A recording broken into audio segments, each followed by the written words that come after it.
Bismillahirrahmanirrahim.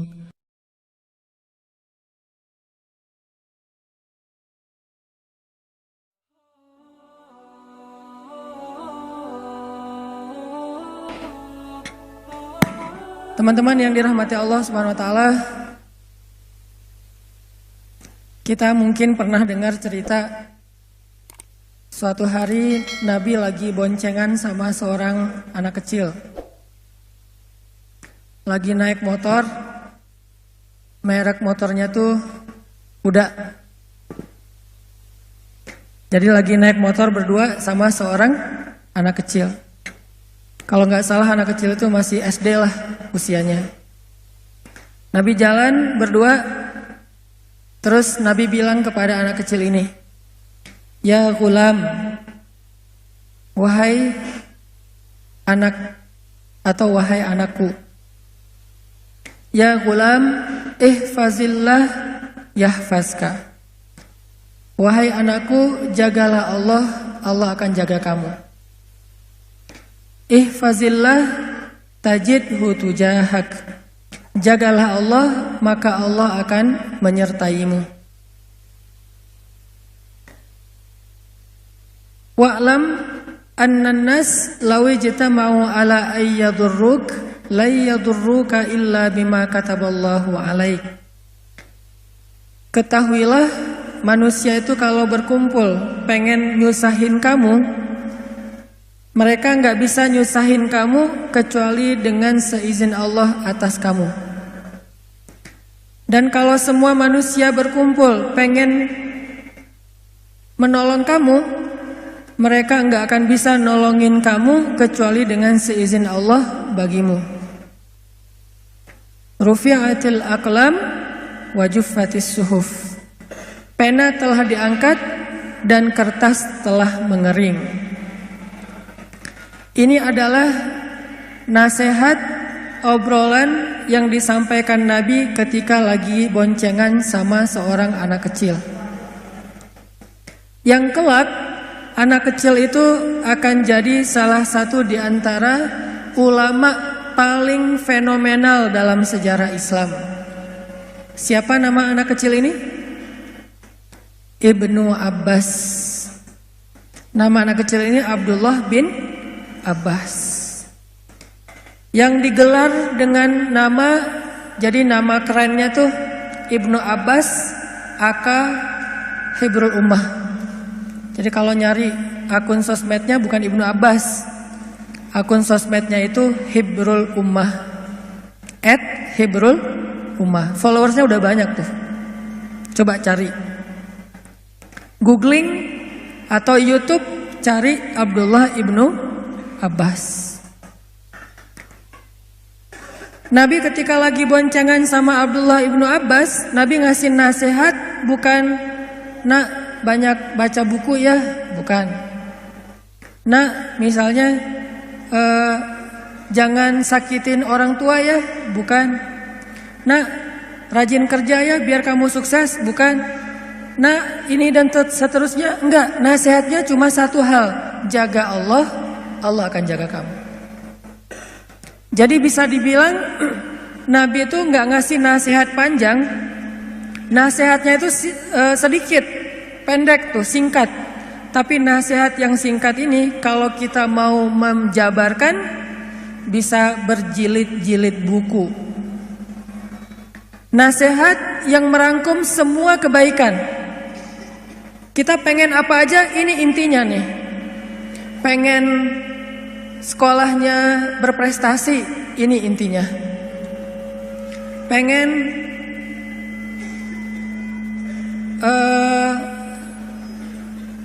bisnisnya lancar, ini intinya. Pengen banyak temen, ini intinya. Pengen have fun dalam hobi-hobi dan permainan kita, ini juga intinya. Pengen statusnya nambah, jangan jomblo terus, ini juga intinya. Ustadz, ada yang datang misalnya, "Saya pengen dapat nilai bagus, apa ya nasihat buat saya?" Kata Nabi, jaga Allah, Allah akan jaga kamu. Ustadz, saya agak-agak khawatir nih tinggal di kos-kosan sendiri. Gimana ya? Jaga Allah, Allah akan jaga kamu. Ustadz, gimana ya cara menghadapi teman yang kayaknya baper banget? Jaga Allah, Allah akan jaga kamu. Ustadz, gimana caranya biar gak ditolak? Karena saya udah sering ditolak, belum pernah diputusin. Ya gimana diputusin ya? Diterima juga belum. Itu saya banget tuh. Saya alhamdulillah belum pernah diputusin. Kecuali sekali doang. Karena diterima juga enggak, kayak Julaibib. Gimana caranya? Jaga Allah, Allah akan jaga kamu. Jaga perasaan Allah, Allah akan jaga perasaan kita. Jaga kedekatan dengan Allah, Allah akan jaga kedekatan dengan kita. Jaga hak Allah, Allah akan jaga hak kita. Jaga panggilan Allah, Allah akan jaga panggilan kita. Ihfazillah yahfazka. Jaga Allah, Allah akan jaga kamu. Dan inilah kunci kebahagiaan dalam hidup kita, teman-teman. Inilah kunci sukses dalam semua masalah kita. Inilah kunci pertolongan dalam semua kesusahan kita. Jaga Allah, Allah akan jaga kita. Itu aja kalimat ininya. Kalau perlu jadi status, jadi hashtag, jaga Allah, jaga kita. Nggak ada cerita kita dikecewain sama Allah, padahal kita udah habis-habisan, itu nggak ada. Kalau ke manusia sering kayak gitu. Kita udah berkorban segala macam, ternyata dia cuma ngelihat kita sebagai sahabat. Atau paling dekat juga adik kakak. Kan berat ya. Kita udah kegeeran nih, udah habis-habisan, pokoknya udah sacrifice habis-habisan, udah give effortnya seluar biasa banget. Berharap suatu saat hatinya terbuka buat kita. Pas ditembak, jadi gimana nih? Apanya gimana? Kan kita udah lama jalan berdua, jalan bareng ya, udah lama nih. Padahal baru sebulan. Kenapa berasa lama? Karena udah habis-habisan kan? Berasa kayak udah seluruh hidup kita tuh udah kita korbanin buat dia. Kan kita udah lama jalan bareng. Kira-kira gimana? Kamu mau serius atau enggak? Serius dong kata dia. Kita udah wah Masya Allah serius. Maksudnya mau nikah? Kita jadi adik kakak aja ya. Seriusnya ternyata serius jadi adik kakak. Jadi sobatan doang. Coba.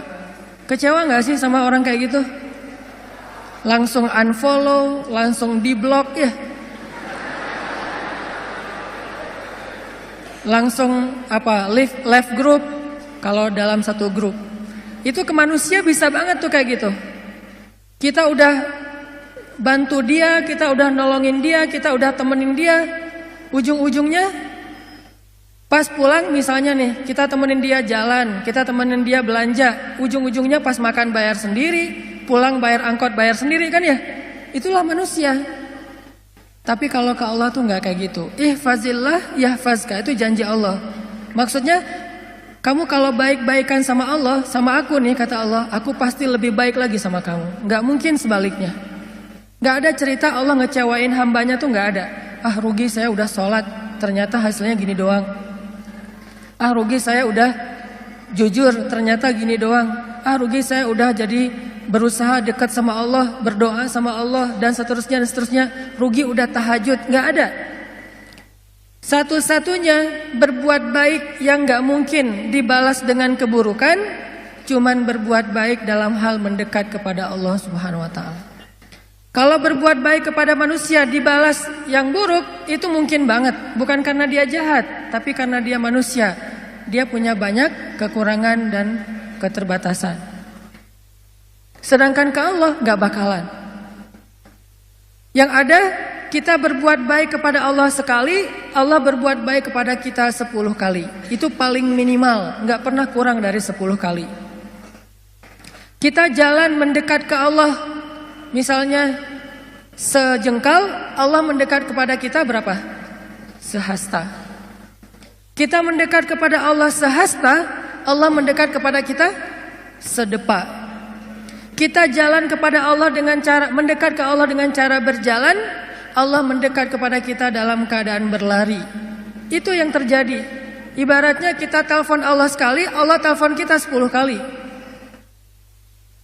Gak ada cerita kita ngejapri Allah terus diantepin contreng 2 tapi masih abu, nggak kebaca. Itu nggak ada. Sebel nggak sih? Gregetan nggak sih kalau kita ngejapri teman kita? Teman dalam tanda petik ya, teman spesial. Kita ngejapri dia nih, padahal dia udah lasinnya tuh berkali-kali tuh.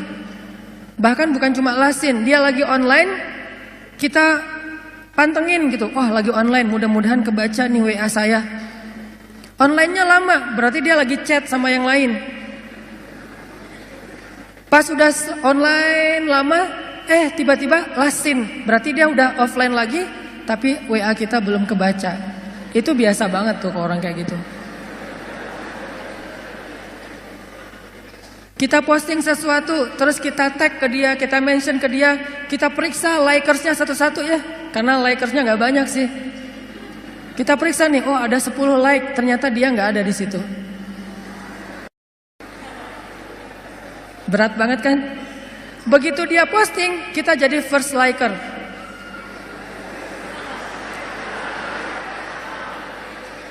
Kalau dia posting, kita langsung jadi yang pertama view, yang pertama nge-like. Seolah-olah hidup kita tuh nggak ada kerjaan lain kecuali mantengin kegiatan dia. WA-nya, Instagram-nya, Facebook-nya, Twitter-nya, pokoknya kita aktif banget. Tapi tidak ada respon dari dia. Biasa dibilang bertepuk sebelah tangan. Itu paling menggenaskan menurut saya. Itu baper banget. Apakah kita pernah kayak gitu sama Allah? Gak bakalan. Yang ada sebaliknya, kita berbuat sesuatu yang mengecewakan Allah, Allah tetap aja buat baik buat kita, tetap aja mendekat kepada kita, tetap aja tiap malam Allah datang manggil kita. Bayangin, setiap malam tuh Allah miss call kita loh, tapi kita reject. Allah yang miss call kita. Kita nggak pernah miss call Allah. Karena setiap kali kita telepon Allah pasti diangkat. Setiap kali kita nge-WA Allah pasti Allah langsung typing, bukan cuma read. Daripada read tapi nggak dibalas juga kan sama aja sakitnya dengan nggak di-read ya. Ini begitu read biru langsung typing, langsung dibalas sama Allah. Wa idza sa'alaka ibadi anni fa inni qarib.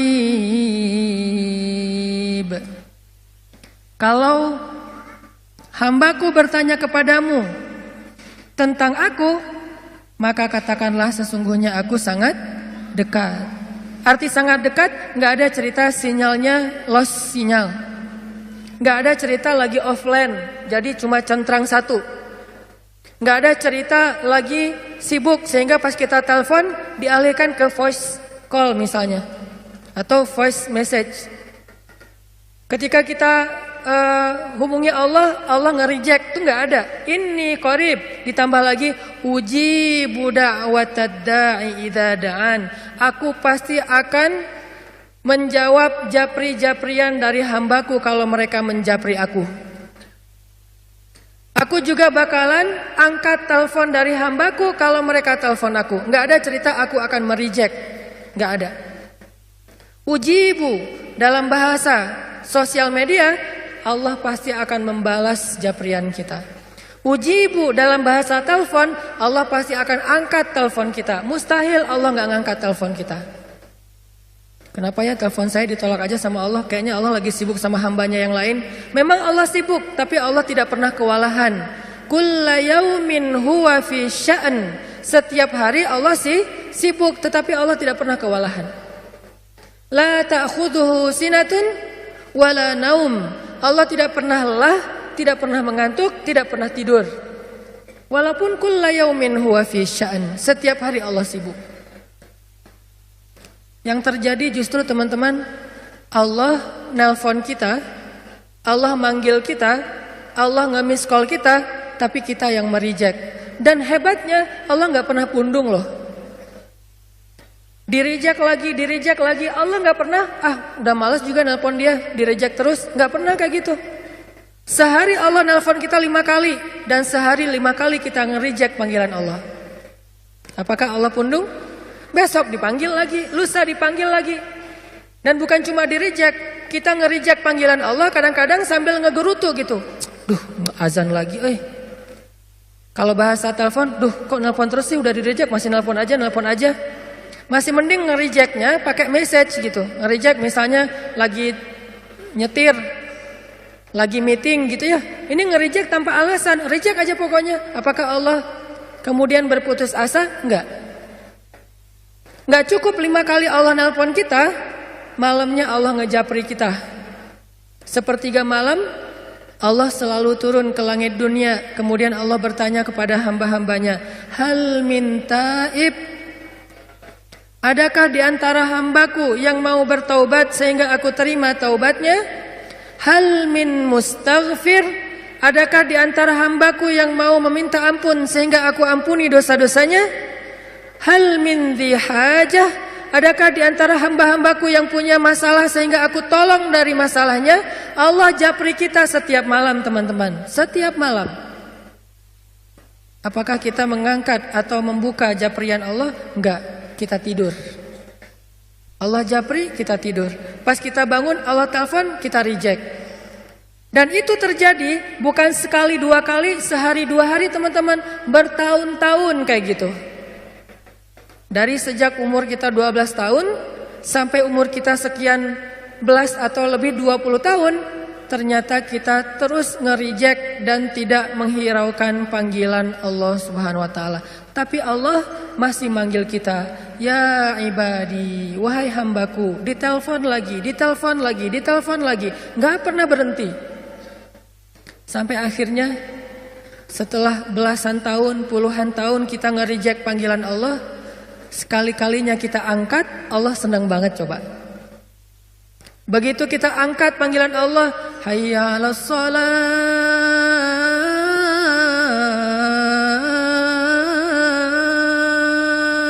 kita berwudu nih, kita datang ke masjid. Begitu kita datang ke masjid, seolah-olah Allah menyambut kita di pintu masjid.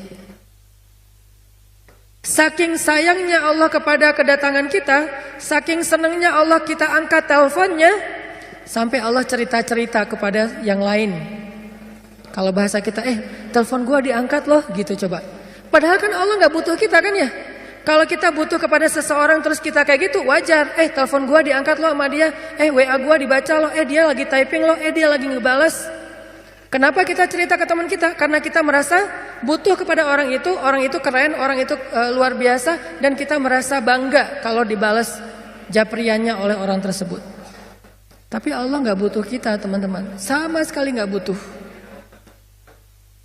Seandainya semua makhluk berkumpul lalu taat beribadah kepada Allah Subhanahu wa taala, semua itu tidak menambah kebesaran Allah walaupun setetes air dari ujung jarum yang dicelupkan ke dalam laut. Enggak nambah sama sekali. Karena Allah tidak akan bertambah kehebatannya gara-gara ketaatan kita. Enggak bertambah. Artinya ketaatan kita tuh enggak ngaruh. Kayak kita naruh garam di dalam laut, enggak makin asin. Kita naruh gula di dalam laut, enggak berubah menjadi manis. Enggak ngaruh sama sekali. Jadi Allah enggak butuh kita.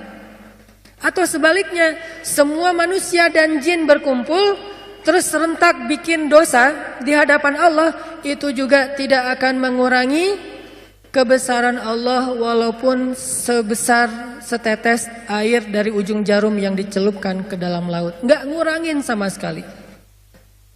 Allah itu ghaniyun 'anil alamin, enggak butuh kepada hambanya, enggak butuh sama sekali.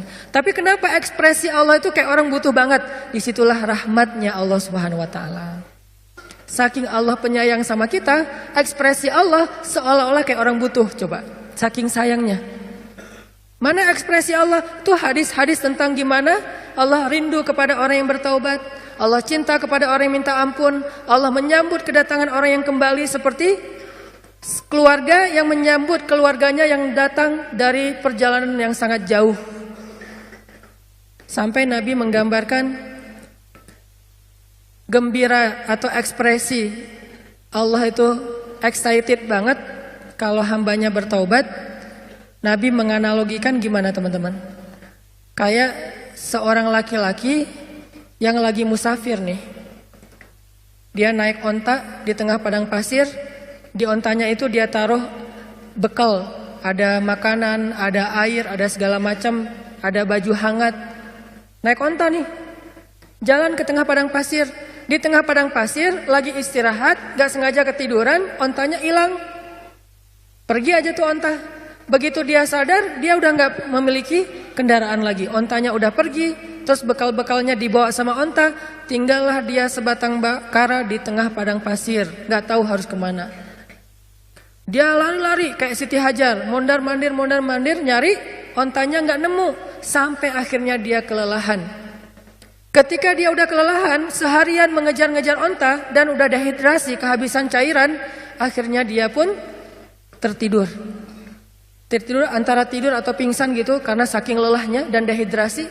Begitu dia sadar, dia melihat ontanya ada di sebelahnya tiba-tiba. Dan ketika dia ngelihat ontanya ada di sebelahnya dengan bekalnya yang masih utuh, akhirnya saking bahagianya orang tersebut, dia pun berteriak mengatakan, Allah, anta abdi wa ana rabbuk. Ya Allah, engkaulah hambaku dan aku Tuhanmu.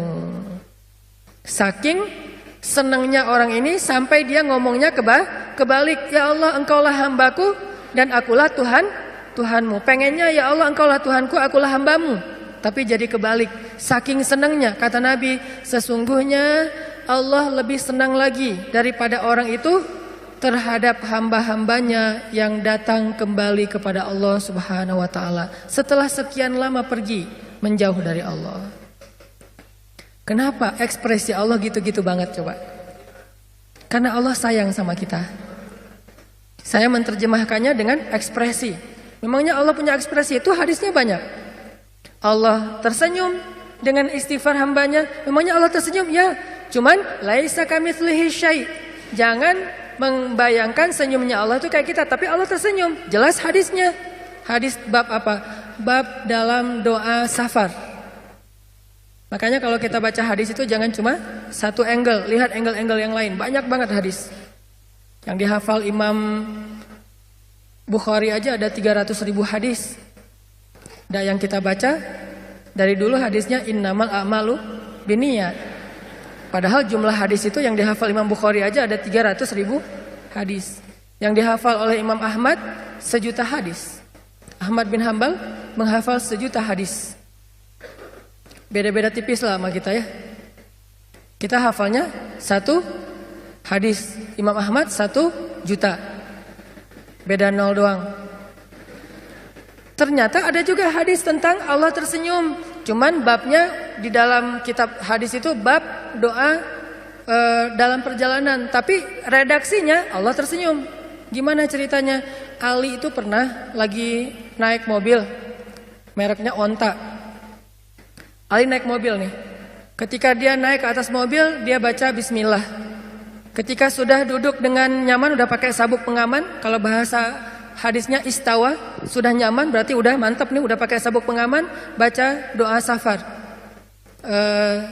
Subhanallazi sakhkhara lana hadza dan seterusnya. Setelah kendaraannya mulai jalan dikit, dia baca doa istighfar. Ya Allah, saya menzalimi diri saya sendiri. Tapi tidak ada yang bisa mengampuni dosa saya selain Engkau ya Allah. Maka ampunilah saya. Zalamtu nafsi fa innahu la yaghfirudz dzunuba illa anta faghfirli warhamni innaka antal ghafurur rahim. Ya Allah, saya tuh banyak dosa. Ini lagi dalam perjalanan nih. Bismillahirrahmanirrahim. Subhanalladzi sakhkhara lana hadza. Terus, ya Allah, saya itu hamba yang banyak dosa ya Allah. Tapi enggak ada yang bisa mengampuni dosa sebanyak itu selain Engkau. Maka ampunilah saya ya Allah. Sayangilah saya, Engkaulah yang maha pengampun lagi maha penyayang. Setelah Ali baca doa ini, Ali tersenyum. Senyumnya lebar. Ditanya sama drivernya Ali. Jadi dia pakai super pribadi gitu. Nggak tahu online atau yang dia bayar. Nah, si drivernya nanya sama Ali, ya Abul Hasan, kenapa engkau tersenyum? Kata Ali, dulu saya pernah menanyakan hal yang sama ketika saya lagi nyetirin Nabi Muhammad SAW. Lagi jadi drivernya Nabi. Waktu itu Nabi naik ke atas kendaraannya, baca bismillah, baca doa safar, kemudian membaca kalimat istighfar yang sama dengan apa yang Ali baca. Setelah itu Nabi tersenyum. Saya pun bertanya, ya Rasulullah, kenapa Rasul tersenyum? Maka Nabi menjawab, aku tersenyum karena Allah tersenyum. Kenapa Allah tersenyum? Allah sayang, cinta, senang, excited banget dengan istighfar hambanya. Itu yang terjadi. Kita sering nge-reject Allah, kita sering ngelewatin WA atau japrian Allah, yang lain kita baca, yang Allah gak dibaca. Buku yang lain khatam, komik khatam, buku khatam, sosmed kita baca semua postingan-postingan yang udah muncul, bahkan yang lagi ngehit, yang lagi jadi trending topik apa, kita khatam terus. Tapi Al-Quran gak pernah khatam. Bahkan kalau kita sholat, ayatnya itu aja langganan banget, Al-Fatihah, Al-Ikhlas, Al-Fatihah, Al-Ikhlas. Surat-surat lain jarang dibaca. Apakah Allah marah sama kita? Enggak. Allah justru menunggu terus sampai kita datang. Yang terjadi teman-teman, Allah enggak pernah nge-reject panggilan kita, kita yang nge-reject panggilan Allah Subhanahu wa taala. Hayya 'alas shalah. Kita sibuk kerja. Hayya 'alas shalah.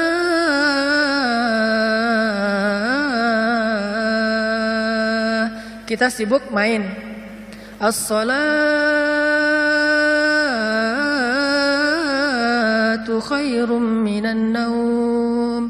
Kita sibuk tidur. Apakah besok Allah udah gak usah azan lagi dah, udah cukup, gak akan didengar juga? Enggak, azan terus aja berkumandang. Ternyata yang pundung itu bukan Allah, muazinnya. Males azan di sini juga, gak ada yang datang.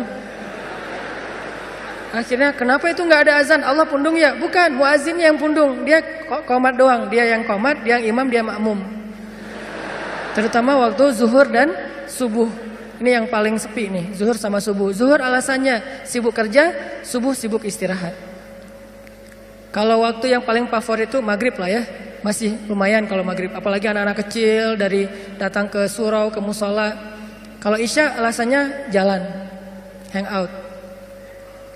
Artinya Allah gak pernah pundung sama kita teman-teman. Sehingga kata Nabi, ihfazillah yahfazka. Jagalah Allah, Allah pasti jaga kamu. Gak mungkin gak dijaga.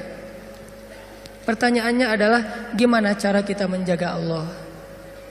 Supaya Allah menjaga kita. Seperti apa bentuk nanti kita ngejaga Allah, dan seperti apa juga bentuk Allah menjaga kita. Pertama, yang dimaksud dengan menjaga Allah itu teman-teman, tetap husnuzon sama Allah. Itu yang pertama, maksud menjaga Allah, jangan buruk sangka kepada Allah. Kenapa? Karena kata Allah dalam hadis qudsi, ana inda dhanni abdi bi. Aku tuh tergantung gimana kalian mikirin tentang aku. Kalau bahasa resminya, aku tuh tergantung prasangka hambaku kepadaku. Kalau dia ingat aku ingat dia.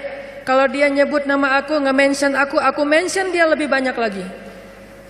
Kalau kita mention Allah misalnya, Alhamdulillah, Subhanallah, Masya Allah, apalagi Allahu Akbar, kita mention Allah nih, maka Allah akan menyebut-nyebut nama kita di depan lebih banyak followers dibandingkan kita. Siapa followers Allah? Para malaikat yang terus mengitari, mentawafi arasy Allah Subhanahu wa taala. Allah akan sebutkan di antara para malaikat, wahai para malaikat, coba catat ya, sesungguhnya aku cinta kepada Fulan bin Fulan. Nama kita di-mention sama Allah. Dan malaikat langsung ngeklik tuh, kepo gitu kan, ini Instagramnya isinya apa sih ini orang? Langsung dicari sama malaikat. Tiba-tiba malaikat juga following. Coba lihat nanti di statistiknya, setelah Allah nge-mention kita, itu followers kita nambahnya banyak loh. Siapa followers kita? Malaikat dan hamba-hamba Allah. Kita aja yang gak bisa ngelihat, tapi itu terjadi. Malaikat nge-follow. Terus malaikat berkata, wahai penduduk bumi dan langit, sesungguhnya Allah mencintai si Fulan, dan kami pun mencintainya. Maka cintailah dia, sehingga semua makhluk Allah mendoakan dia dalam setiap doa-doa mereka. Didoain sama orang tua kita aja udah ajaib nih. Didoain sama kiai aja udah ajaib, apalagi didoain oleh seluruh makhluk. Termasuk ikan di laut ngedoain kita. Kita pikir ikan itu cuma berenang. Ikan itu selain berenang kerjaannya bertasbih kepada Allah. Cuman tasbih mereka nggak kayak kita. Kalau tasbih kita kan subhanallah. Salat kita kan ruku dan sujud. Salat dan tasbih mereka kita tidak mengerti, tetapi mereka melakukannya setiap hari. Malah nggak pernah masbuk. Nggak ada cerita ikan masbuk dalam salat tuh nggak ada. Kalau kita sering masbuk kayak gitu aja doa kita masih diijabah. Apalagi makhluk Allah yang lain yang nggak pernah masbuk, nggak pernah berbuat dosa. Tapi itu yang ikan hiu makan orang itu bukan perbuatan dosa. Emang fitrahnya kayak gitu. Emang kita dosa makan ayam? Kita makan ikan digoreng dosa? Dosa emang nggak tega sama ikan kok digoreng hidup-hidup gitu kan ya? Karena emang kayak gitu sunnatullah. Jadi itu bukan disebut sebagai dosa. Harimau mah banyak dosa, mending gak usah didoain sama harimau. Hiu apalagi kayak teman-teman yang senang ke Batu Karas atau ke Cimaja. Saya senang juga nemenin teman-teman liatin orang-orang pada main surfing di Batu Karas. Kan salah satu yang paling menakutkan buat para surfer itu adalah serangan hiu. Walaupun di Indonesia tingkat serangan hiu itu rendah banget dibandingkan Australia sama Afrika Selatan. Tapi maksudnya apakah hiu itu punya dosa besar gara-gara pernah membunuh manusia sehingga harus dikisos? Pokoknya kalau nemu hiu langsung sidang dan kisos. Nggak ada. Kenapa? Karena hiu itu tidak ada taklif. Dalam bahasa agama tidak disebut mukallaf. Apa mukallaf? Orang yang terbeban syariat, terbeban hukum agama. Hewan tidak terbeban syariat sehingga hewan tidak perlu dikenakan hukum. Ini ada apa ayam nggak menutup aurat? Nggak.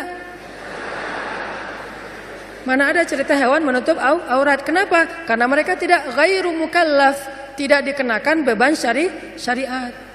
Kalau tidak dikenakan beban syariat berarti mereka suci sehingga doa-doa mereka semua diijabah oleh Allah. Persis kayak anak bayi. Anak bayi itu ghairu mukallaf. Bahasa yang lebih common lagi nggak balik, belum balik. Yang kemudian jadi bahasa Sunda, ya terbalik gitu. Itu mah beda lagi. Tapi itu balik itu dari bahasa Arab. Balil sudah sampai cukup umur sehingga sudah faham. Bahasa agamanya bukan balik tapi mukallaf. La yukallifullahu nafsan illa wusaha. Bayangin didoain sama anak bayi. Didoain sama makhluk Allah yang gak punya dosa. Siapa orang-orang kayak gini? Orang yang selalu menyebut-nyebut nama Allah dengan lisannya. Allah akan sebut dia lebih banyak lagi. Yang ada teman-teman, kita berbuat baik satu hal kepada Allah, Allah akan ngebalas minimal 10 hal untuk kita. Jadi arti jagalah Allah, Allah akan menjaga kita. Pertama adalah jaga prasangka kita kepada Allah. Jangan berprasangka buruk. Karena kalau kita berprasangka buruk kepada Allah, berarti kita telah berprasangka buruk untuk diri kita sendiri. Kalau kita berprasangka baik kepada Allah, berarti kita berprasangka baik untuk diri kita sendiri. Contoh, Umar itu pernah ketemu seorang laki-laki, sayang banget sama anak laki-lakinya. Dia punya anak laki-laki satu-satunya, dia sayang banget. Sampai nggak wajar sayangnya tuh luar biasa. Terus Umar nanya, Pak, ada cerita apa? Kok Bapak kayaknya spesial banget memperlakukan anak laki-laki Bapak? Memang ada cerita apa? Ada kisah apa? Bapak ini cerita, ya Amirul Mukminin, anak laki-laki saya ini selalu mengingatkan saya tentang kebesaran Allah. Gimana ceritanya? Kata dia, dulu ketika istri saya hamil, anak laki-laki saya ini masih dalam kandungan, saya dapat panggilan untuk wajib militer, berperang untuk mempertahankan negara. Kayak kita dulu melawan penjajah Belanda, Portugis, Jepang. Saya dapat panggilan wajib militer, jihad kalau bahasa Indonesia, bahasa Arabnya. Saya dapat panggilan jihad. Cuman saya galau. Kalau saya pergi berjihad, saya harus meninggalkan istri saya dalam keadaan hamil tua dan tidak punya keluarga yang akan merawatnya. Tapi kalau saya jaga istri saya, berarti saya menolak panggilan negara untuk menjaga keutuhan negara saya. Itu kewajiban, wamil. Lalu saya minta pendapat istri saya, Mah, Papa berangkat ya? Istrinya ngeluh, "Pah, kan papa selama ini gak pernah absen dalam jihad, gak pernah absen dalam wamil. Setiap panggilan untuk membela negara, papa pasti datang. Mulai dari pramuka sampai perang beneran. Selalu datang tuh. Kali ini kan mama lagi hamil tua. Sekali-kali minta izin kepada komandannya untuk jaga mama. Mama gak punya siapa-siapa di rumah, keluarga kita gak punya. Mungkin merantau kali ya. Satu-satunya pekerjaan kita cuma jualan warung Padang misalnya." Gak lucu.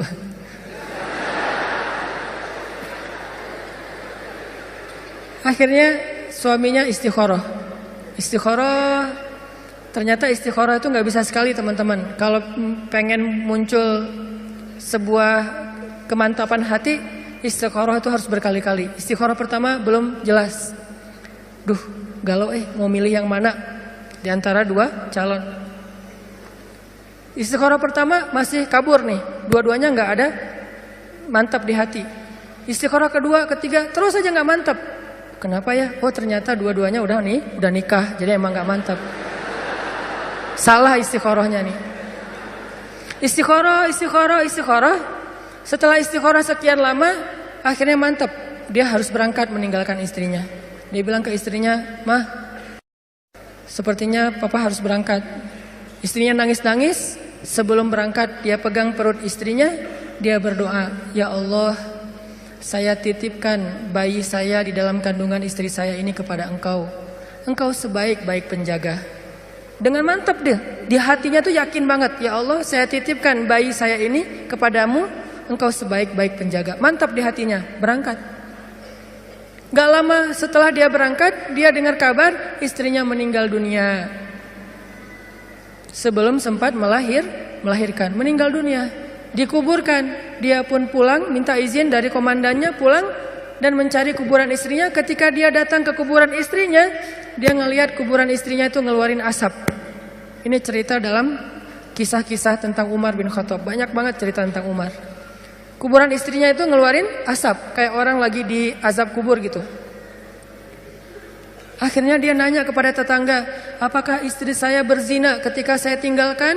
Kata orang-orang, "Tidak. Kami tahu istrimu itu perempuan yang sangat menjaga kehormatan." "Oh alhamdulillah." "Atau apakah istri saya berhutang dan belum membayar hutang secara zalim?" Kata tetangga, "Tidak, kalaupun ada sudah kami ikhlaskan." "Oh alhamdulillah."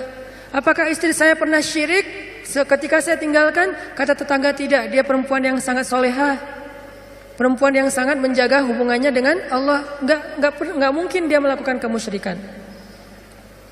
Akhirnya suaminya penasaran, kalau dia tidak punya dosa-dosa besar, terus kenapa kuburannya keluar asap?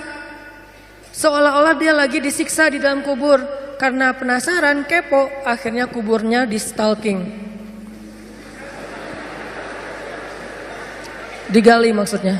Kuburannya digali, pengen tahu apa yang terjadi di dalam. Ternyata setelah digali, dia menemukan istrinya di dalam kubur itu sedang duduk sambil memangku bayinya. Istrinya dalam keadaan meninggal dan bayinya dalam keadaan menangis. Itu terjadi di zaman Umar. Ustadz dapat dari mana sih? Banyak, tapi bukunya berbahasa Arab. Makanya tadi ada Ustadz menyampaikan pentingnya bahasa Arab. Karena kalau kita baca buku bahasa Arab, dengar ceramah Ustadz, ulama-ulama di Timur Tengah itu luar biasa. Banyak sekali yang tidak kita pernah baca dalam literatur terjemahan bahasa Indonesia. Tentang Rasul, tentang sahabat. Istrinya duduk gitu mangkuin anaknya nangis, istrinya meninggal. Diambillah anak itu, kemudian istrinya dikuburkan kembali. Suaminya minta ampun kepada Allah, "Ya Allah, ampunkan saya, maafkan saya. Saya sudah zalim kepadamu," kata suaminya. Orang-orang nanya, "Ya rajul, wahai laki-laki, gimana kamu mengatakan zalim kepada Allah? Apa yang kamu lakukan sehingga kamu menganggap sudah zalim kepada Allah?" Kata dia, "Ya, ketika saya pergi meninggalkan rumah, saya mengusap perut istri saya katakan, ya Allah, saya titipkan bayi saya kepadamu, Engkau sebaik-baik penjaga." Saya enggak katakan bayi dan ibunya, tapi saya katakan bayinya saja. Secara spontan waktu itu dalam hati saya berpikir, dah kalau ibunya bisa jaga diri. Orang sudah dewasa, Jadi tidak terlalu mengkhawatirkan ditinggalkan juga, masih bisa cari makan sendiri. Sedangkan bayi ini masih lemah, sehingga secara tidak sengaja saya berpikir bayi saya itu harus dititipkan, sedangkan ibunya jangan, dia bisa jaga sendiri. Ternyata saya tidak sempurna berbaik sangka kepada Allah, sehingga Allah menyelamatkan yang dititipkan dan membiarkan yang tidak dititipkan kepada Allah. Aku tergantung prasangka hambaku kepadaku. Makanya kalau mau tawakal sama Allah itu yang utuh, jangan tanggung. Kalau mau menyerahkan satu urusan kepada Allah itu yang utuh, jangan tanggung. Apa utuhnya? Yakinnya yang utuh. Jangan bisa nggak ya? Udah deh, doa aja dulu. Bisa nggak bisanya kita lihat aja nanti. Jangan muji Allah. Jangankan Allah, hamba aja, ulama aja kita nggak boleh nguji. Salah satu adab dalam mencari ilmu itu apa teman-teman? Tidak boleh bertanya kepada ulama, kepada guru, pertanyaan yang tujuannya hanya untuk menguji keilmuan guru. Itu adab mencari ilmu, nggak boleh. Sengaja nanya, Ustaz saya mau nanya, coba sebutkan ayat ini, jadi kayak ujian ya. Itu tidak boleh dalam adab mencari ilmu. Karena yang boleh bertanya hal yang kayak gini, ngetes guru hanyalah gurunya. Sedangkan kita mendengar, kemudian berusaha untuk mengamalkan. Makhluk aja nggak boleh diuji, apalagi Allah Subhanahu Wa Taala. Kalau kita mau berprasangka baik, prasangka baik yang utuh. Ya Allah, inna solati wa nusuki wa mahyaya wa mamati. Itulah makna dari husnuzon yang utuh kepada Allah Subhanahu Wa Taala. Aku tergantung prasangka hambaku kepadaku. Sehingga kalau kita yakin sama Allah, sebesar apa keyakinan kita, sebesar itu juga pertolongan Allah dalam hidup kita. Kalau kita pengen ngelihat keajaiban dalam hidup kita, berarti keyakinan kita kepada Allah harus ajaib. Kok kamu tenang-tenang aja sih? Kan ada Allah. Iya sih ada Allah, tapi kan, nah yang bilang tapi, maka tidak akan pernah melihat keajaiban dalam hidupnya. Yang bilang cuman, yang bilang alasan-alasan yang banyak, berarti dia nggak bakalan pernah ngelihat hal-hal yang ajaib terjadi dalam kehidupannya. Kalau dia pengen melihat hal yang ajaib, dia nggak boleh bilang tapi, dia cukup bilang hasbiyallah. Cukup buat saya Allah. Maka terjadilah keajaiban dalam hidupnya. Kok nggak ada kejadian keajaiban dalam hidup dia? Padahal dia udah sering bilang hasbiyallah. Kita nggak tahu, dia tahu. Kita nggak ngerasa, dia yang ngerasa. Ada teman kita nih lagi diuji dengan ujian yang sangat berat, sakitnya parah, tapi lisannya selalu berzikir hasbiyallah, hasbiyallah, Allah syafi, wa idza maritu fahuwa yashfin. Dia terus memuji Allah. Kita yang ngedengar bertanya, dia tuh udah sering berzikir loh, kok sakitnya belum sembuh-sembuh juga? Suka gitu kan? Dia itu udah sering berzikir loh, kok hutangnya belum lunas-lunas juga? Dia itu udah sering berzikir loh, kok masih jomblo juga? Ada yang ngerasa kayak gitu? Karena kita nggak ngerasa apa yang dia rasa setelah berzikir. Ternyata kadang Allah menolong seseorang itu bukan dengan mencabut masalahnya. Yang lebih hebat lagi, Allah menolong seseorang dalam masalah dengan cara menguatkan hatinya dalam menghadapi masalah. Masalahnya nggak diangkat sama Allah, tapi hatinya dikuatkan. Sehingga dia tidak pernah mengeluh, nggak pernah berputus asa, nggak pernah menjadi orang yang lemah, kemudian pundung kepada Allah, enggak. Berarti Allah sudah menolong hatinya. Dan buat dia itu kadang lebih baik daripada kita yang hanya menonton dari luar. Kenapa dia masih bertahan? Kenapa dia masih kayak wajahnya kayak enggak kesakitan? Kenapa dia kayak enggak pernah ngeluh? Kalau kita jenguk dia ke rumah, dia enggak pernah ngeluh. Justru kita yang ngeluh. Justru kita yang malu karena merasa kita lebih banyak mengeluh daripada dia. Lihat aja saudara-saudara kita yang sedang diuji oleh Allah di Syam, di Suriah. Apakah Allah mencabut peperangan dari sana sehingga mereka tiba-tiba merdeka lagi seperti dulu tahun 2000-an? Enggak. Terus apakah Allah enggak nolong orang Suriah? Nolong banget. Gimana cara Allah menolong orang Suriah? Dikuatkan hati mereka. Mungkin kalau kita berada di posisi yang sama, dari dulu kita udah putus asa tuh. Berat banget kan ujian di Suriah?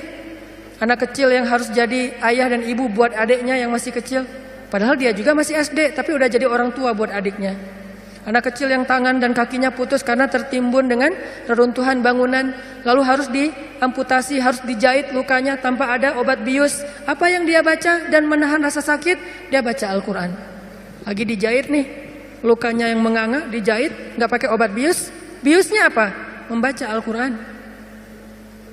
Apakah kita bisa membius diri kita dengan membaca Al-Quran? Bisa, bius total. Begitu baca Quran ngantuk langsung ya. Kalau bius lokal belum bisa, bius total ya. Duh nggak bisa tidur, terus ngapain? Dengerin Al-Quran langsung tidur. Kalau sahabat Nabi dengar Al-Quran nggak bisa tidur. Kalau kita nggak bisa tidur dengar Quran. Kebalikan dari sahabat Nabi. Umar tuh kalau lagi malam baca Quran pasti nggak bisa tidur. Kita kalau nggak bisa tidur pasti baca Quran langsung tidur. Kadang-kadang baca Qurannya baru bismillah udah tidur. Apalagi di dalam sholat. Kalau imamnya bacanya panjang itu obat bius banget tuh. Langsung pada tunduh kan ya. Begitu kita dengar bacaan Al-Quran. Apa yang membuat mereka kuat? Pertolongan Allah. Saat dijahit lukanya mereka baca Bismillahirrahmanirrahim. Alif Lam Mim. Sambil dijahit. Dzalikal kitabu la raiba fihi hudal lil muttaqin. Dijahit lagi dijahit. Dan bukan satu luka, ada beberapa luka di sekujur tubuhnya. Alladzina yu'minuna bil ghaibi wa yuqimunas salata wa mimma razaqnahum yunfiqun. Coba lihat. Itulah pertolongan Allah untuk anak-anak ini. Allah tidak mengangkat luka mereka, Allah tidak mengangkat kezaliman dalam kehidupan mereka, tetapi Allah menguatkan hati mereka dan itulah penjagaan Allah kepada mereka. Sedangkan orang yang tidak dikuatkan hatinya baru juga diputusin sudah bunuh diri, gagal pula. Kalau bunuh diri berhasil masih mending, bunuh diri gagal lah gitu. Loncat dari jembatan kesangkut misalnya. Gak enak banget kan ya? Ada dulu yang pengen bunuh diri karena ditolak sama ceweknya. Kebetulan di depan rumah ceweknya itu ada lagi truk lagi berhenti. Terus dia balapan, sengaja nabrakin dirinya ke truk yang lagi berhenti, tepat di depan rumah ceweknya. Kenapa? Pengen nunjukin ke ceweknya, aku gak bisa hidup tanpa kamu. Coba. Kenapa bisa kejadian kayak gini? Karena hatinya tidak dikuatkan. Kenapa ada orang yang berkali-kali diputusin, tetap aja datang lagi. Kuat banget tuh hatinya. Berkali-kali diputusin, datang lagi. Bukan datang ke yang lain, datang ke yang sama. Sampai orang yang putusinnya, yang putus asa memutuskan, akhirnya menerima. Nah, di sini berarti bukan soal layak dan tidak, soal siapa yang paling sabar ya. Kan kata Umar bin Khattab, rahasia kemenangan dalam satu pertarungan, ini yang ngomong jawaranya ya, Umar bukan saya. Kalau saya mungkin bukan petarung, kalau Umar kan petarung. Dia ngomong apa? Rahasia kemenangan dalam satu pertarungan bukan teknik, bukan kekuatan fisik, tapi ketahanan, kesabaran. Siapa yang paling sabar, dia yang akan menang. Siapa yang paling sabar sampai ronde 10, maka dialah yang menang. Begitu juga dalam kehidupan, siapa yang paling kuat, dialah yang akan sukses, yang paling sabar. Ternyata kadang Allah menolong kita bukan dengan cara buat hidup kita gak ada masalah. Justru kadang masalah itu kuliah buat kita. Masalah itu nyantri buat kita. Masalah itu kursus buat kita, biar kita mengerti kebaikan. Mengerti artinya menjadi orang yang tangguh. Tapi Allah kuatkan hati kita, sehingga kita berbaik sangka. Ihfazillah yahfazka. Jaga Allah, Allah jaga kamu. Berbaik sangka kepada Allah. Misalnya lagi ada musibah, oh kayaknya Allah mau ganti yang lebih baik nih. Kayak gitu. Ada musibah langsung berbaik sangka, Allah mau ganti yang lebih baik. Istri saya tuh salah satunya, dan beliau aktivis mengurus pasien-pasien kanker yang kurang mampu di Bandung. Jadi kita punya namanya Rumah Teduh, menampung ada sekitar 6 rumah, menampung lebih dari 70 pasien, termasuk ada yang dari Garut, dari Tasik, dari pelosok-pelosok. Bahkan ada yang dari Garut bagian selatan yang kemarin sempat kita anterin, udah meninggal pakai ambulan. Dari Bandung ke rumahnya itu 12 jam. Karena pertama udah sampai di jalan raya harus digotong, gak bisa naik mobil ke atas, ke bukit gitu. Gotongnya aja sejam. Kalau pakai motor nggak mungkin kan, bawa tandu kan, pakai motor nggak mungkin ya. Tapi kalau teman-teman anak-anak motor kayaknya bisa nih ngetrik ya, bahwa kalau kita nggak bisa akhirnya ditandu sejam naik ke atas tuh.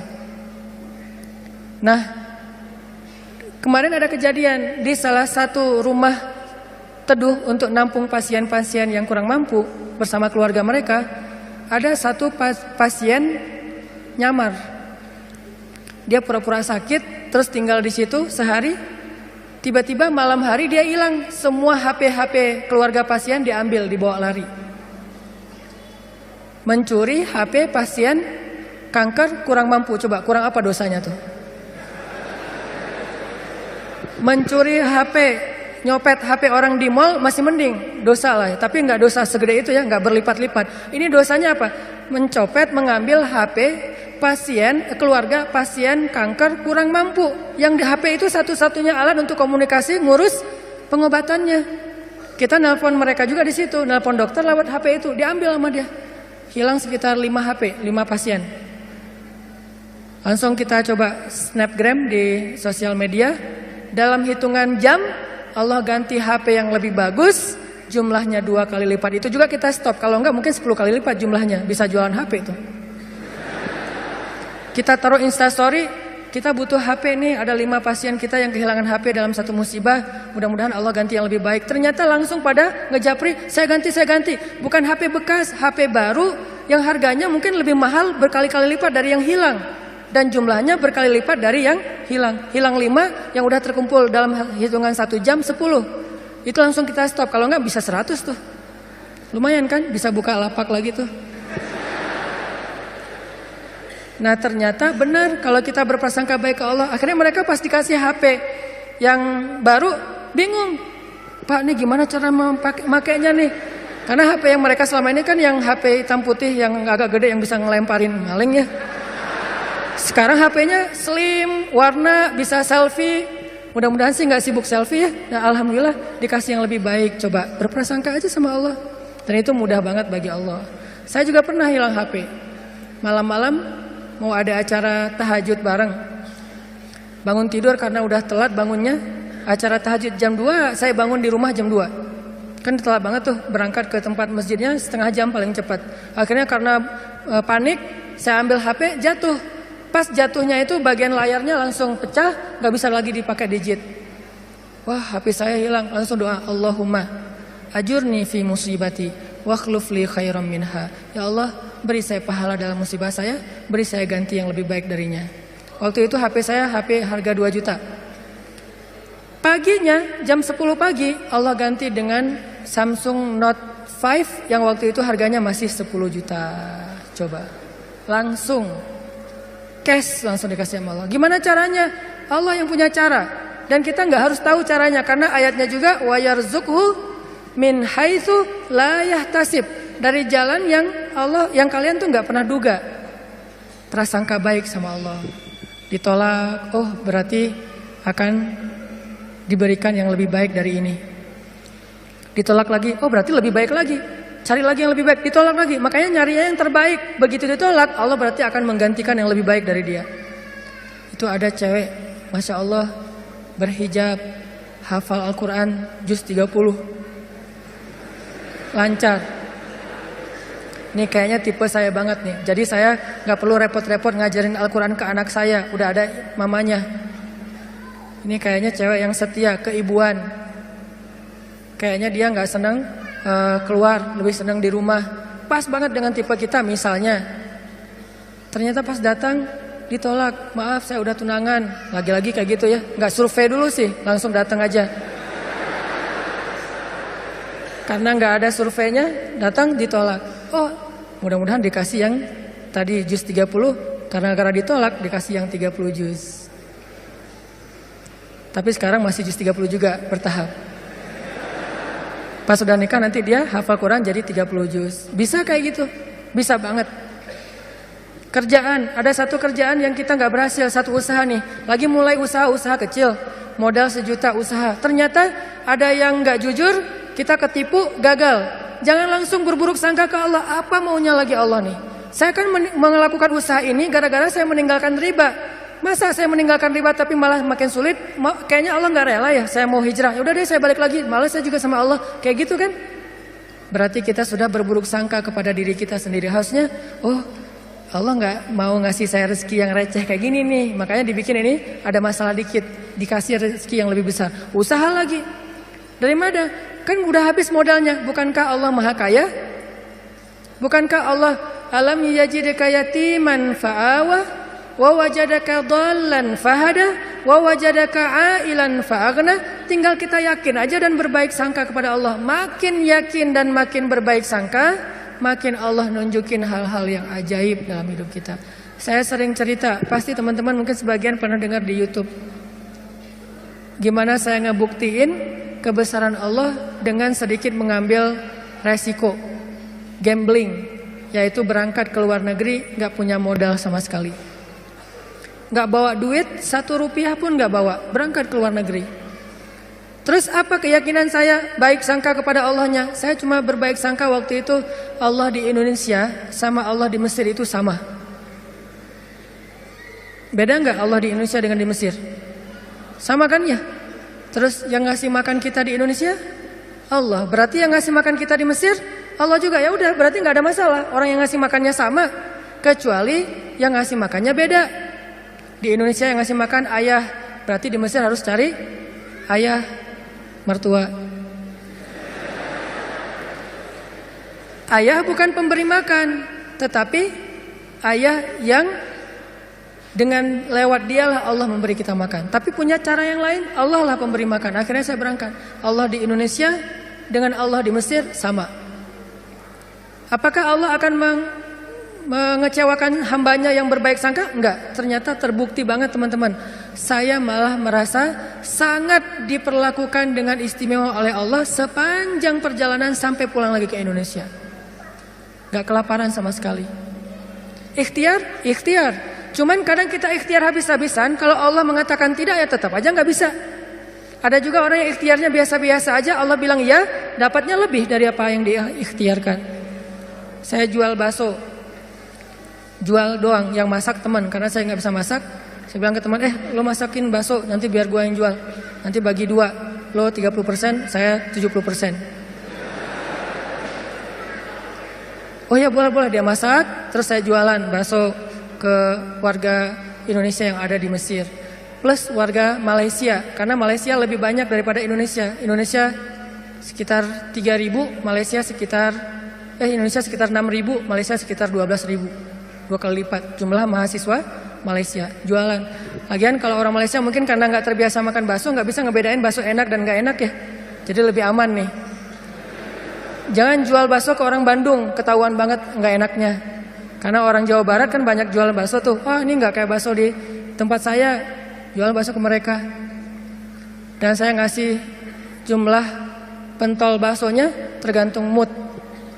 Kalau orangnya kayaknya nyaman nih, enakan nih, kasih banyak. Kalau orangnya nyebelin, kasih aja 2, cukup lah. Datang wajahnya cemberut gitu, mau apa? Beli bakso. Oh ya, 2 kasih aja. Terus temennya, Mas, iya, mau apa? Mau beli bakso? Boleh? Oh boleh. Kasih 10.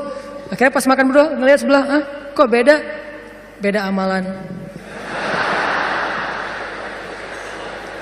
Rugi kah? Nggak rugi, untung juga gede. Bakso, catering, jual dolar keliling. Terus pokoknya ada adik-adik kelas baru datang langsung dipalakin. Dolarnya sini. Langsung kasih dengan pon Mesir. Dolar. Dalam sehari bisa dapat 1.000 dolar, lumayan. Sampai akhirnya setelah saya berangkat ke Mesir, justru nafkah keluarga saya lebih lancar daripada saya di Indonesia. Buktinya apa? Adik-adik itu sekolah saya biayain, kirim dari Mesir. Dari mulai dia SD, SMP, SMA dibiayain.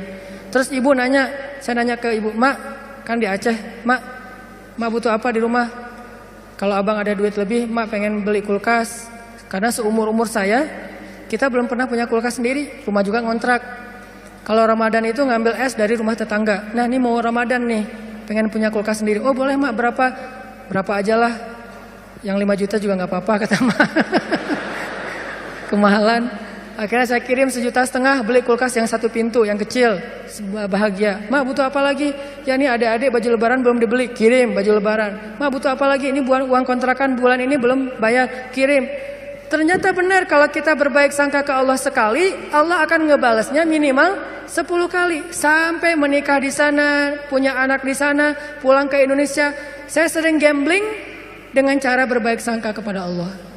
Tapi jangan gambling sesuatu yang Allah nggak janjikan ya. Saya berbaik sangka ke Allah, berdiri aja di rel kereta, pasti nggak akan ditabrak lah. Allah nggak pernah bilang siapa yang berdiri di rel kereta akan aku tolong dan tidak akan ditabrak. Nggak ada janji Allah kayak gitu. Ada gitu ayatnya? Coba gambling ke yang ada ayatnya. Siapa yang bertakwa pasti akan aku kasih jalan keluar. Siapa yang bersabar pasti aku berikan pertolongan. Siapa yang sholat pasti aku akan membantu dia. Yang Allah udah janjiin, maka gamblinglah dengan hal itu. Ambillah resiko dengan janji-janji itu. Tapi kalau Allah nggak ngejanjiin apa-apa, jangan ambil resiko. Karena Allah juga nggak punya perjanjian.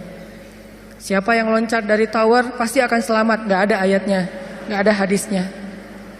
Siapa yang minum racun nggak apa-apa, karena dia minum racunnya ikhlas. Nggak ada minum racun ikhlas.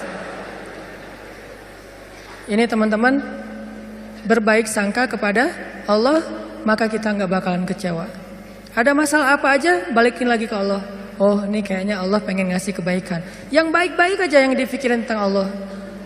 Begitu sekali kita berburuk sangka ke Allah, sekali itu kita telah memberikan kesempatan buat diri kita untuk celaka atau mendapatkan kerugian. Aku tergantung prasangka hambaku kepadaku. Makanya cerita yang paling populer yang kita baca di Al-Quran itu ketika Nabi hijrah ke Madinah. Apakah perjalanan hijrah Nabi mudah? Enggak.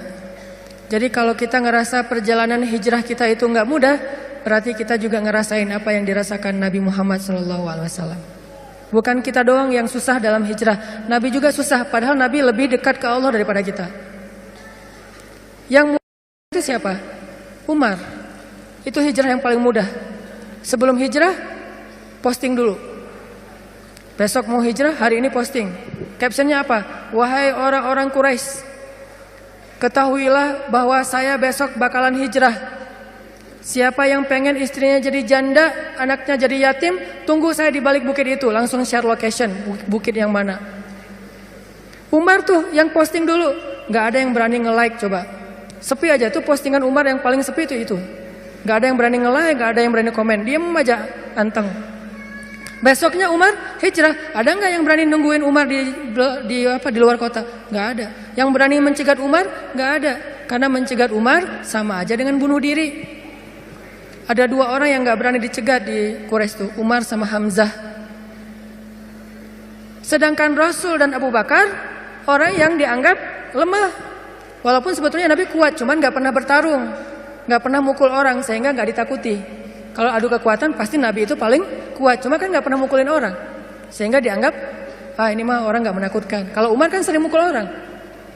Bukan sering, hobi itu. Sebelum hijrah, hobi mukul orang. Sama kayak Nabi Musa, hobi noel orang, noel aja mati. Lo apaan sih? Mati. Kan orang Kipti kan ditoel sama Nabi Musa, belum diapa-apain, baru ditakol dikit lah, udah mati. Ini Umar. Paling gampang hijrah itu Umar, sedangkan Nabi sendiri yang lebih soleh daripada Umar, susah hijrahnya.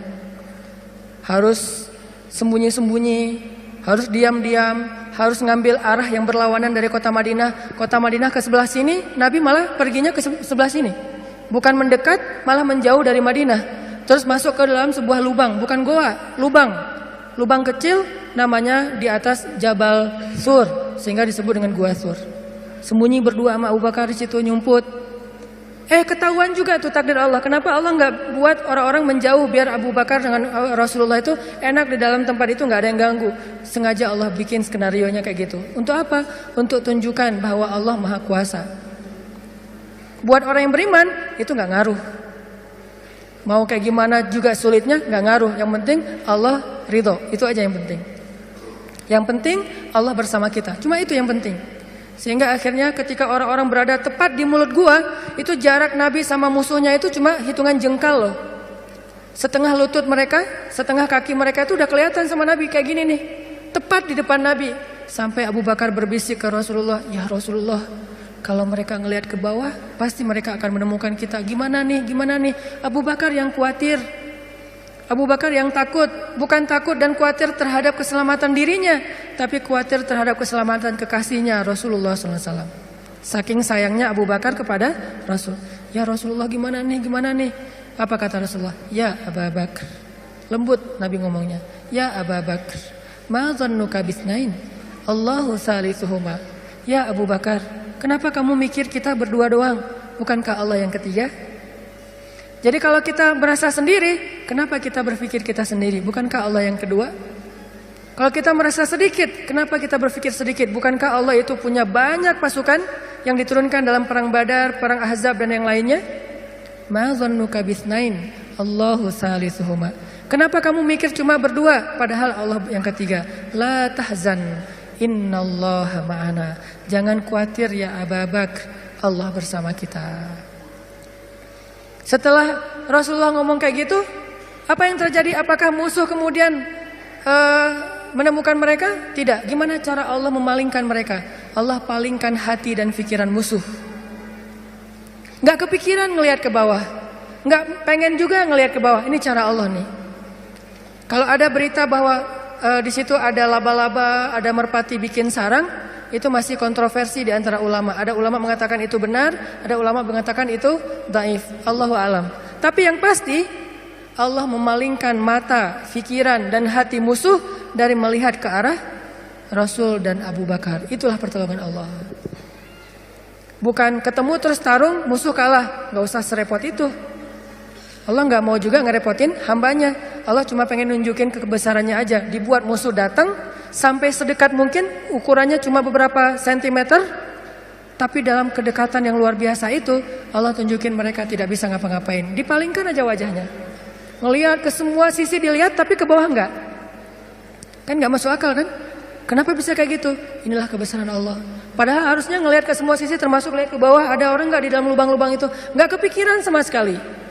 Apakah satu orang musuh? Ada puluhan musuh, dan puluhan musuh itu tidak satu orang pun yang berpikir untuk ngelihat ke dalam lubang itu.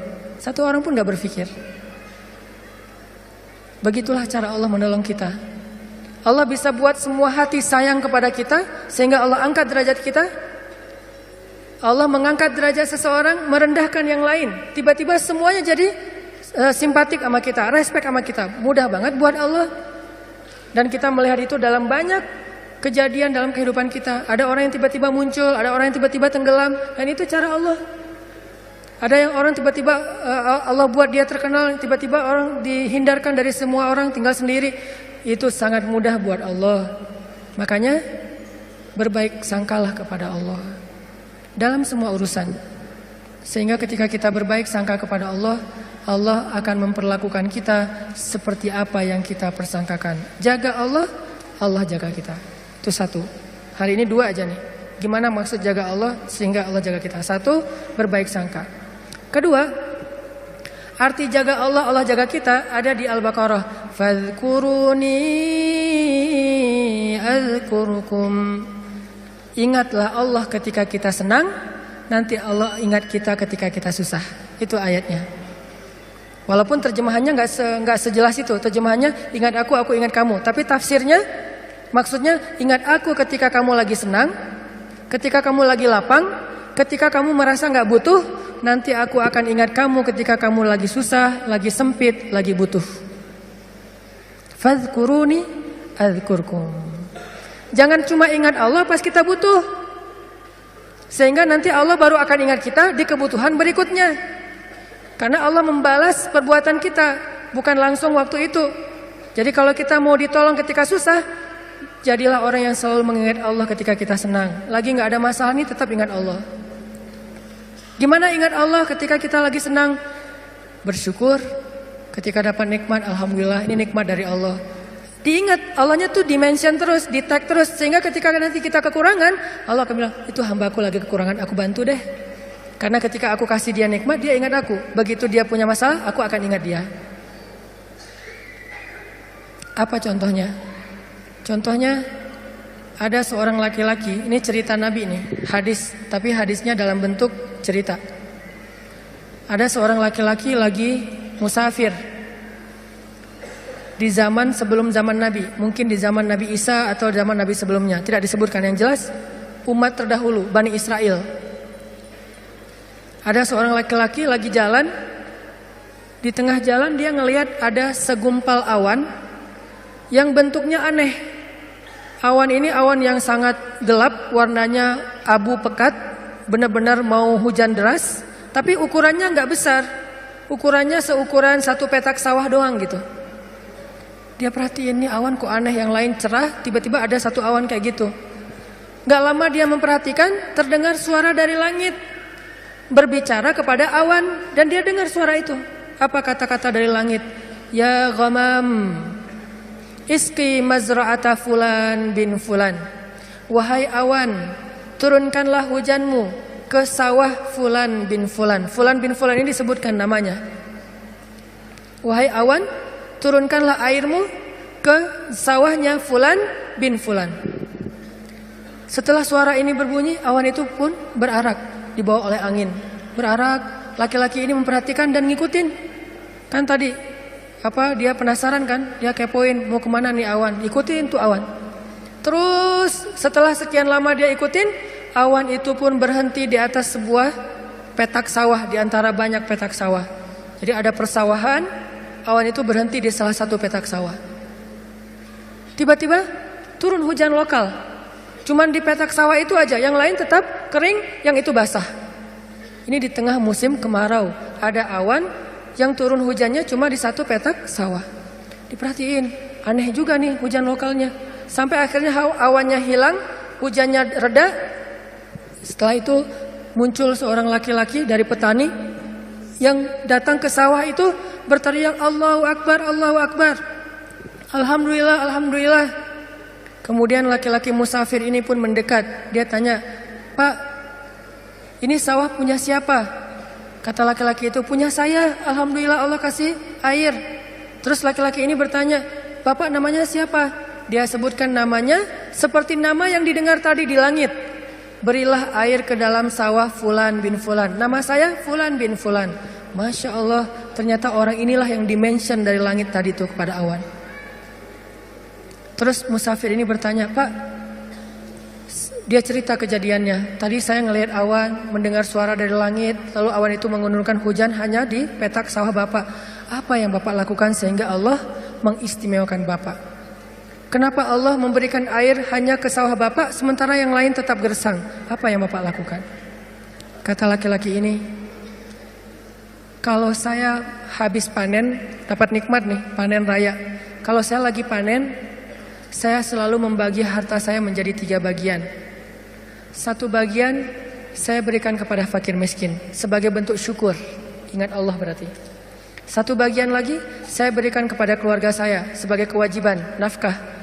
Dan 1 bagian lagi saya jadikan sebagai modal untuk membeli benih-benih berikutnya. Diputar lagi tuh uang. Ternyata Allah ridho dengan apa yang dia lakukan. Dialah orang yang ketika senang ingat Allah, gak lupa sama Allah. Sehingga ketika dia susah, musim kemarau, musim kering, gak ada hujan, Allah ingat dia. Begitulah Nabi berkisah tentang laki-laki ini. Tentang bab syukur di dalam banyak cerita-cerita ulama.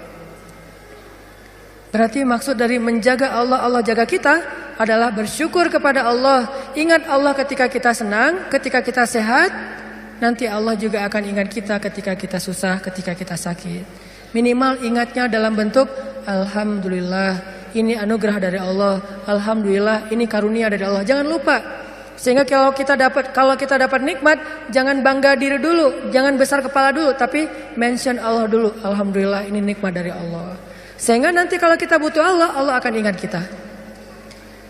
Dan itu berlaku dalam semua masalah kehidupan kita. Satu cerita lagi, gimana Allah ingat hambanya yang ketika normal ingat Allah. Cerita yang populer tentang 3 orang yang terkurung di dalam gua. Gimana mereka bisa selamat? Lagi jalan, touring, tiba-tiba badai. Masuk ke dalam gua, berlindung. Karena badai akhirnya terkurunglah di dalam gua. Lagi touring tuh. Bahkan mungkin motornya ketinggalan di luar. Karena tadi pas buru-buru ya masuk ke dalam gua, motornya ditaruh di luar, terus mereka longsor. Gimana 3 orang ini bisa selamat dari kurungan gua? Dengan berdoa, ya Allah, dulu saya kayak gini. 1, berbakti kepada ibu. 2, tidak menzolimi pekerja. Yang 3, meninggalkan zina gara-gara takut kepada Allah. Artinya dulu pernah berbuat baik ketika dalam keadaan normal, beramal solih. Nanti ketika mereka susah, amal soleh mereka dulu itulah yang akan menjadi wasilah Allah menolong mereka. Jadi jangan beramal soleh, rajin sholat, rajin ke masjid, rajin tilawah pas lagi ada masalah doang. Justru pas lagi normal kayak gini nih, kelihatan ikhlasnya. Kalau lagi ada masalah kan ada maunya tuh, bukan ikhlas ya. Walaupun Allah menghargai, tetap itu kebaikan, gak akan disia-siakan. Cuman mau lebih keren, jangan pas lagi ada masalah doang. Pas lagi normal, kayak lagi gak merasa butuh sama Allah, tetap rajin ke masjid, tetap sholat tepat waktu, tetap mengingat Allah, tetap membaca Al-Quran, tetap membantu orang lain, tetap berbakti kepada orang tua. Sehingga kalau kita ingat Allah ketika kita lagi normal, lagi susah, lagi suka, lagi lapang, nanti Allah Subhanahu wa Ta'ala akan mengingat kita ketika kita lagi susah dan lagi sempit. Itulah yang terjadi dalam banyak kisah-kisah yang diceritakan oleh Nabi. Mudah-mudahan ini bisa jadi booster buat kita teman-teman. Kesimpulannya satu-satunya berbuat baik atau habis-habisan yang gak bakalan dikecewain itu adalah habis-habisan kepada Allah. PDKT yang gak bakalan kecewa itu PDKT-nya kepada Allah. Telepon yang gak bakalan di-reject itu telepon Allah. Japri yang gak bakalan diantepin, japri ke Allah satu-satunya. Kalau yang lain bisa aja kita dicuekin. Kenapa? Mungkin dia sibuk, mungkin dia lupa, mungkin. Tapi kalau Allah enggak. Kedua, maka dari itu coba kita jaga hubungan kita dengan Allah. Siapa yang menjaga Allah, Allah jaga dia. Satu, arti menjaga Allah adalah berbaik sangka kepada Allah. Allah juga akan berbaik sangka kepada dia. Dua, ingat Allah ketika kita senang, nanti Allah akan ingat kita ketika kita susah. Ketiga, sebagai penutup, arti berbaik sangka kepada Allah. Allah berbaik sangka kepada jaga Allah, Allah jaga kita. Sedikit lagi ini penting. Ridholah dengan nikmat yang sedikit, maka Allah akan ridho dengan amal yang sedikit. Memangnya amal kita banyak. Man radhiya bil qalil, kata Nabi, radhiyallahu bi qalilim min amalih. Siapa yang ridho dengan nikmat Allah yang sedikit, menurut dia sedikit, maka nanti Allah juga akan ridho dengan amalnya yang sedikit. Salat kita yang pas-pasan, ibadah kita yang pas-pasan, tilawah kita yang pas-pasan, Allah ridho. Kenapa Allah ridho? Padahal cuma pas-pasan. Karena kita juga ridho dengan nikmat Allah di dalam kehidupan kita yang kadang menurut kita sedikit, padahal sesungguhnya banyak. Mudah-mudahan ini jadi penyemangat buat kita untuk terus mendekat kepada Allah Subhanahu wa Ta'ala. Jangan kecewain Allah, maka Allah gak bakalan ngecewain kita. Kenyataannya sering kita ngecewain Allah, Allah juga belum ngecewain kita. Tapi Allah punya batasan. Kalau kita terus-terusan kayak gitu, nanti akan datang janji Allah membalas suatu keburukan sesuai dengan perbuatan yang buruk itu. Nauzubillahi min dzalik. Barakallahu li wa lakum. Wassalamualaikum warahmatullahi wabarakatuh.